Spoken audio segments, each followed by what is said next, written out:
You are listening to the news on RainierAvenueRadio.World. It's me, Tony B, and today is Wednesday, February 6th. The news on RainierAvenueRadio.World is live every Wednesday from 6:30 to 7, providing you with current, trustworthy, useful news content focused on super service to the local South Seattle audience. We will not tell you what to think, but instead provide you the basics for you to discern and to decide for yourself. Last Thursday, there was a fatal hit and run on 4th Avenue and Columbia Street. Seattle police are searching for a silver Toyota 4Runner, and that hit a pedestrian about 12:32 on January 31st. Detectives said the other driver drove off after the collision. Investigators believe the front of the vehicle might have some sustained damage to it as a result of the hit and run, and sadly, the female pedestrian died of her injuries. Police are asking anyone with information to call detectives at 206-684-8923. Again, that's 206-684-8923. If you have any information regarding this hit and run, please give them a call. Again, there may be some damage to the front of the vehicle, so the woman died from those injuries. And also, in news regarding the Human Services Department, director appointments, city staffers from the Human Services Department, community members, and activists say that Mayor Jenny Durkin sidestepped the city's own procedures and race equity process in the appointment of Jason Johnson as the director of the Human Services Department, otherwise known as HSD.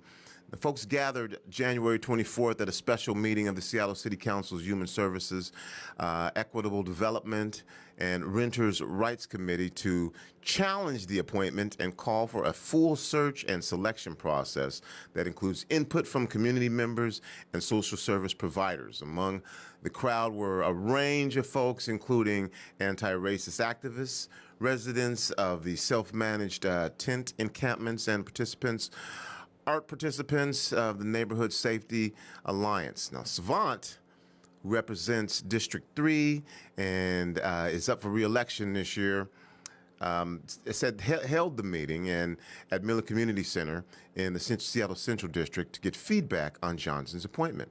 Mayor Jenny Durkin nominated Johnson in late December to take the permanent post pending a confirmation process held by the Seattle City Council. The confirmation process starts in Savant's committee.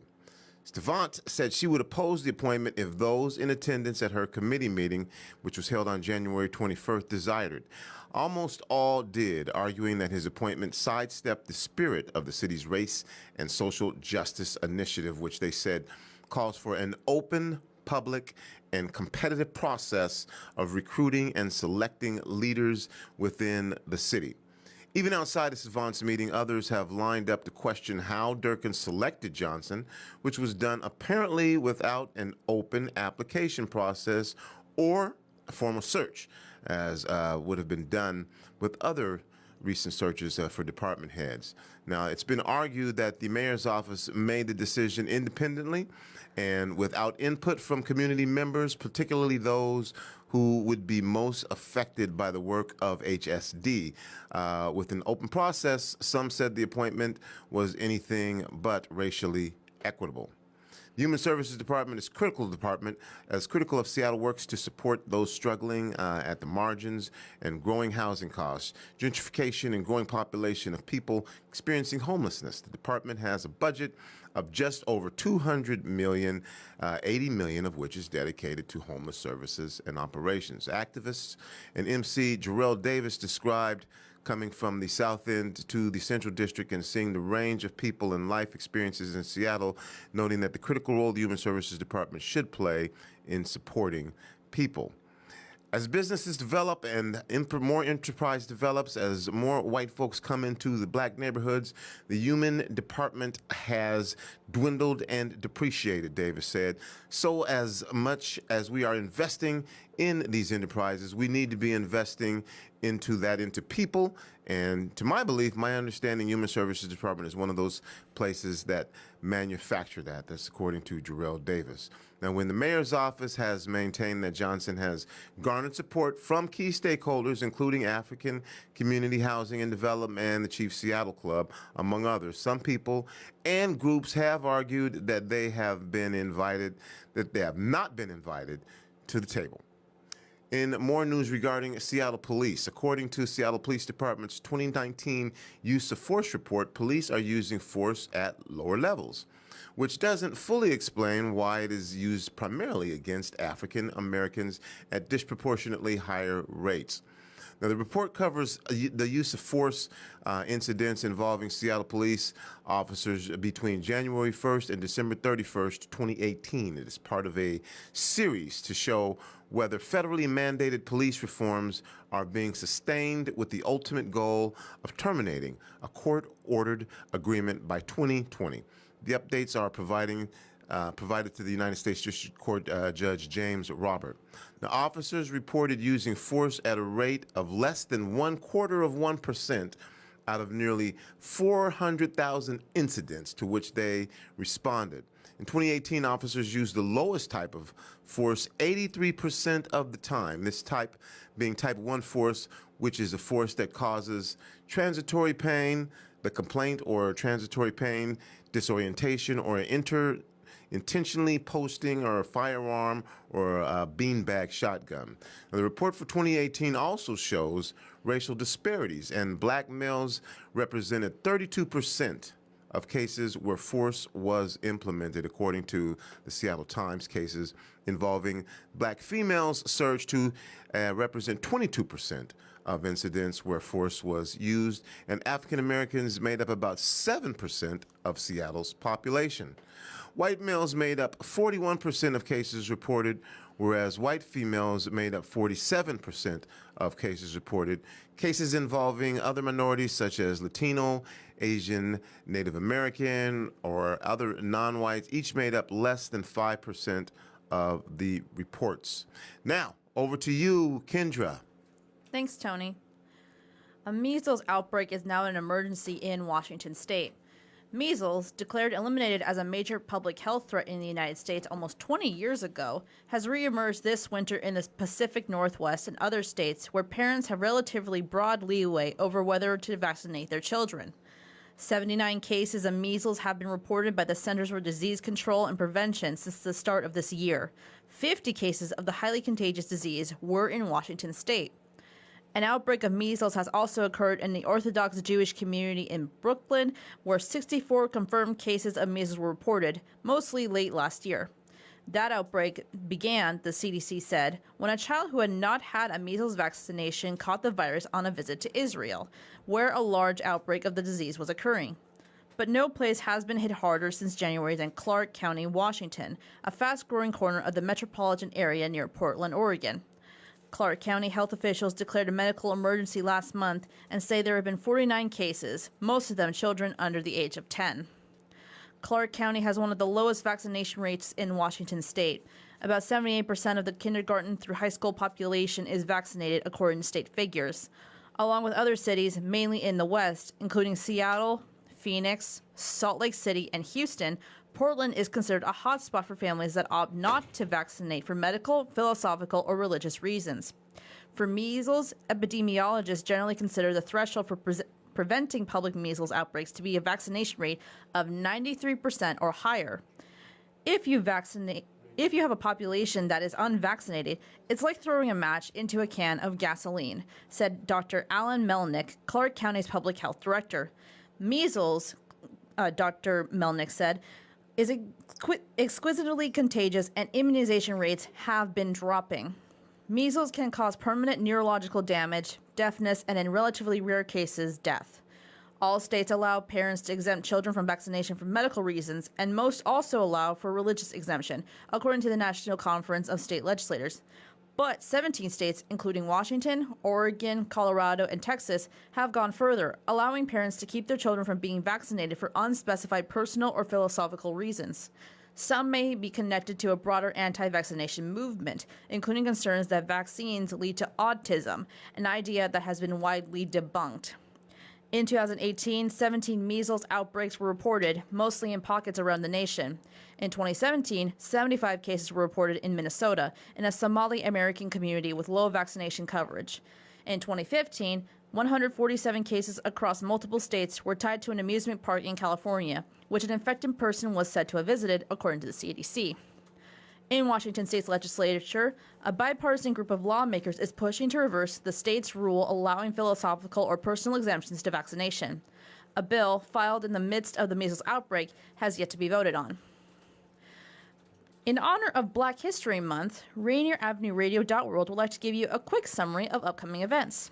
First off, you have until 9 p.m. tonight to see the University of Washington's Art of Black Urbanism workshop.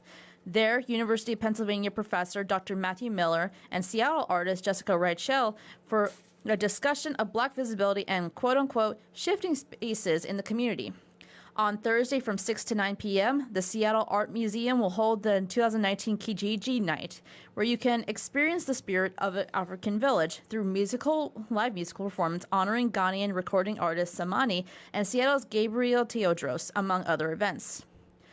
Renton History Museum hosting Global Heat on February 9th, where there will be a family-friendly performance celebrating the history of hip-hop through, quote, fusion pieces, breakdancing, and educational interludes, unquote, between pieces. It will take place between 1 to 2 p.m. with a $5 entry fee. On February 10th, the Columbia branch of the Seattle Public Library will have their Be Social, Be Active Social Activism in Black History workshop by the African American Writers Alliance. On Monday, February 11th, the Renton Highlands Library will offer free pizza and a free screening of the movie The Hate You Give for their Monday movie night.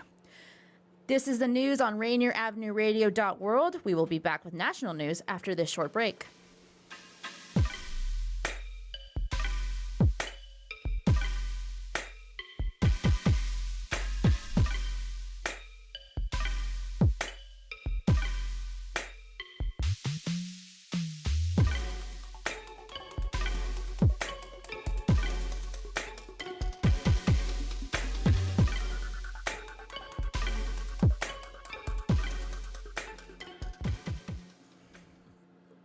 Welcome back to national news at RainierAvenueRadio.World. The Senate breaks with Trump over Syria. On Monday, the Senate voted to oppose the withdrawal of U.S. troops from Syria and Afghanistan, breaking with President Donald Trump's calls for a military drawdown in those countries. Back in December, President Trump tweeted plans for a U.S. pullout from Syria, arguing that the Islamic State group had been defeated even though his intelligence chiefs have said it remains a threat. President Trump also ordered the military to develop plans to remove up to half of the 14,000 U.S. forces in Afghanistan. According to the New York Times, however, senators voted 70 to 26 for the amendment sponsored by the Senate Majority Leader Mitch McConnell. The measure says that the Islamic State group and al-Qaeda militants still pose a serious threat to the United States, and it warns that a, quote, a precipitous withdrawal, unquote, of U.S. forces from those countries could allow terrorists to regroup, destabilize critical regions, and create vacuums that could be filled by Iran or Russia. The bipartisan vote is another sign of the Republican senators' increasingly divergent actions from President Trump over foreign policy. When he introduced the amendment last week, McConnell said, ISIS and al-Qaeda have yet to be defeated. Over to you, Natalie. Thanks, Kendra. In other news, 21 Savage and the false promise of black citizenship. On Sunday morning, shortly before the Super Bowl commenced, the 26-year-old rapper 21 Savage was reportedly detained by U.S. Immigration and Customs Enforcement, also known as ICE. According to Atlanta Journalism Constitution, 21 Savage was taken into custody following a targeted operation in the Atlanta area. ICE authorities allege that the artist came to the country on a visa in 2005, which he overstayed when it expired the following year. In a statement that emphasized Abraham Joseph's felony conviction, though not its later expungement, the agency spokesperson said that the rapper has been placed in, quote, removal proceedings before the federal immigration courts, end quote. The statement referred to him as a United Kingdom national, and later messaging cast the rapper's Atlanta-driven popular image as a calculated falsehood. Quote, his whole public persona is false, end quote, the agency spokesperson reportedly told CNN's Nick Valencia. The rapper's representatives have now publicly stated that he was brought to the United States at the age of 7. Alleging that he is under 23-hour lockdown, they referred to the arrest as a civil law violation.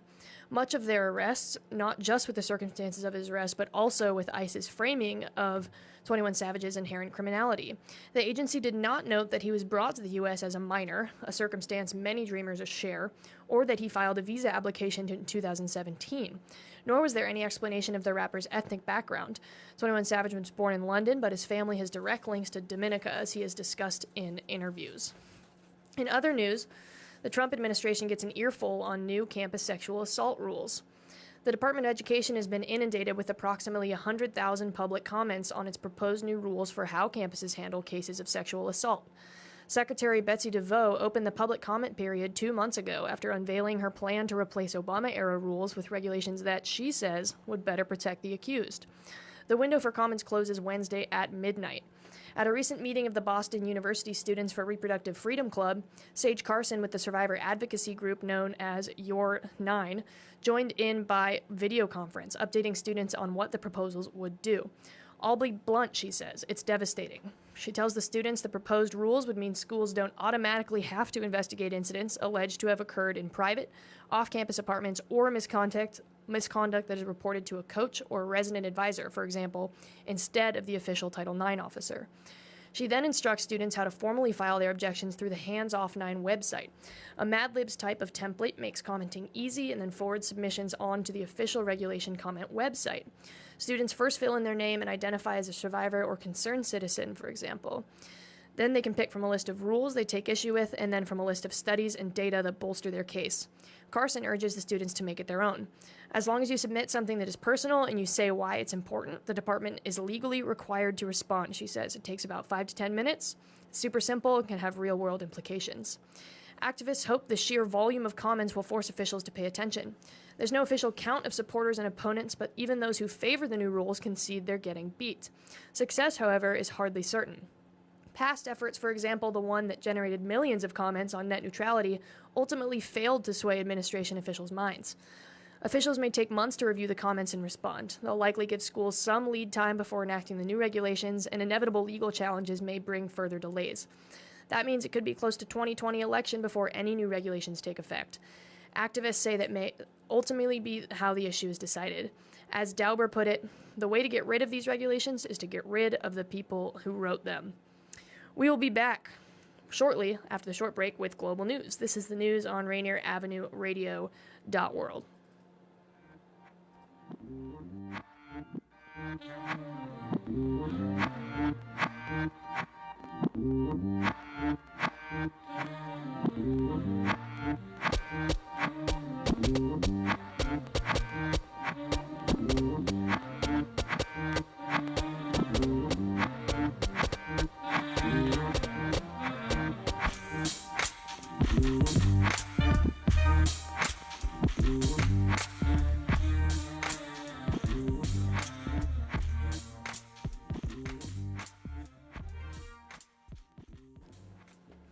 Welcome back to RainierAvenueRadio.World. Pope Francis acknowledges for the first time sexual abuse of nuns by priests. Pope Francis for the first time acknowledged the sexual abuse of nuns by priests and bishops, including a case in which some clergy used women as sex slaves. He said on Tuesday that he is committed to ending the problem in the Roman Catholic Church. His comments came in response to a reporter's question on his flight returning to Rome from Abu Dhabi, United Arab Emirates. The reporter asked the Pope about a Vatican magazine article published last week detailing reports of sexual abuse by clerics resulting in nuns having abortions or giving birth to children fathered by priests. It is true there have been priests and even bishops who have done this, said Francis, as quoted by Reuters. I think it is still going on because something does not stop just because you have become aware of it, he added. After years of revelations of sexual predation by priests upon children and the growing public attention paid to the Me Too movement, Francis and the Church are being forced to address persistent reports of abuse of members of its own hierarchy, the nuns who serve the Church in a secondary capacity to the men in the Church. Last year, the Associated Press published results of an extensive investigation of cases of sexual abuse of nuns by clergy on 4 continents: Europe, Africa, Asia, and South America. The abuse was reported as quote-unquote global and pervasive, and it continued in part because nuns feared retaliation by reporting it. The Associated Press added last year, the Vatican declined to comment on what measures, if any, it has taken to assess the scope of the problem globally, what it has done to punish offenders and care for the victims. A Vatican official said it is up to local church leaders to sanction priests who sexually abuse sisters, but that often such crimes go unpunished both in civil and canonical courts. Pope Francis himself referred to the case of his predecessor, Benedict XVI, who in 2005 dissolved a religious order of nuns because of a certain slavery of women had crept in. Benedict said, a slavery to the point of sexual slavery on the part of the clergy or the founder. The Pope did not name the order. A Vatican spokesman, Alessandro Gissotti, said later that Francis was referring to the Contemplative Sisters of Saint Jean, a small group in France that confronted a variety of problems, the New York Times reported. The Vatican magazine article said priests in Africa turned to nuns for sex in the face of the AIDS crisis because they were considered safe.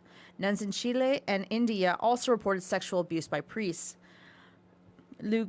Lucetta Scarafia, editor of the Vatican's women's magazine, Women Church World, has written, if the Church continues to close its eyes to this scandal, made even worse by the fact that abuse of women brings about procreation and is therefore at the origin of forced abortions and children who aren't recognized by priests, the condition of oppression of women in the Church will never change. All right, over to you, Natalie. Thanks, Kendra. The World Health Organization warns of dire conditions and deaths of children at refugee camps in Syria.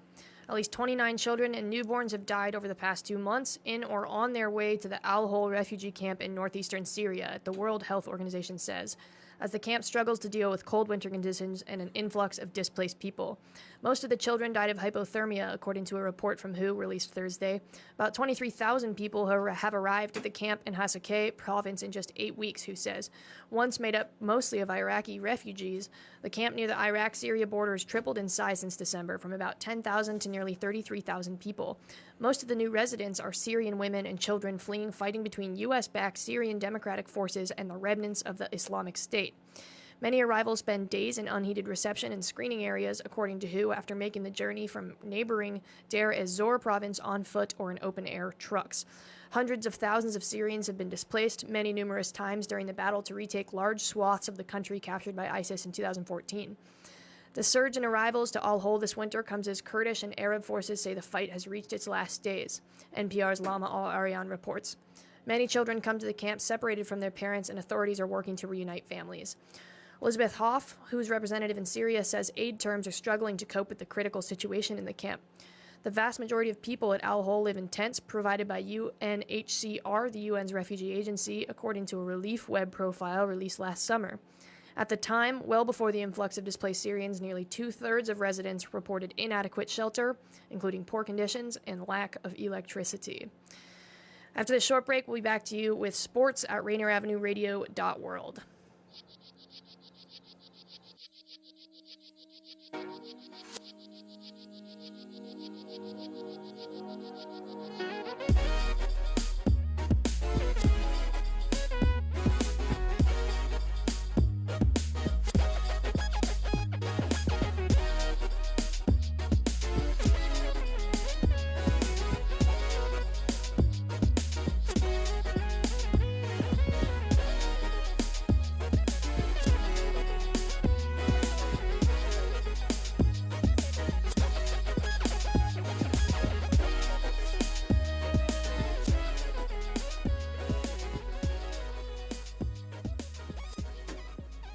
Welcome back to the news on RainierAvenueRadio.World.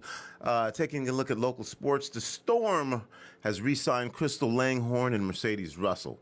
Storm earlier this week announced that forward Crystal Langhorne and center Mercedes Russell have both signed multi-year contracts to remain with the franchise. Langhorne enters her sixth season and 12th in the WNBA. She averaged 4.6 points and 3 rebounds per game with 26 regular season games under her belt last year. And then also, again, Langhorne was a 56.9 career field goal percentage, third highest in league history. Russell returns to the Storm after a rookie season in which she shot 47.1% from the field and averaged 5.6 points per game. Again, both re-signed to the Seattle Storm. In other breaking news, due to the impact of inclement weather, the Metro League will not play the originally planned tournament championship games, the championship conference, and will instead send the top 7 ranked teams directly to the Sea King District 2 tournament based on their seasons finished to date. Now, as you know, we were going to broadcast those games and come to you live from Heck Ed Pavilion today and then again on Friday. But again, with the inclement weather, the games were canceled. Now, there were other games that were going to be played for the buy-in position and those play-in position. And those games were played today, and there'll be games on Friday possible. But the games of Heck Ed had been canceled, so stay tuned, and we'll let you know about the scheduling for next week. And speaking of weather, this weather is probably going to continue. Cliff Mass, a meteorologist from the University of Washington, stated in a blog that there is a real chance that a major snow event this Friday that could lead into Saturday is happening. Well, one with the potential to drop as much snow or even more than the event on Monday morning. So the cold is going to continue. If you're looking for a place to drop off blankets or warm clothes, go to MarysPlaceSeattle.World. And you can also donate there. And if you want to make sure that you do your part to help others who are suffering during this cold weather, MarysPlaceSeattle.World. This has been the news on RainierAvenueRadio.World this Wednesday, February 6th.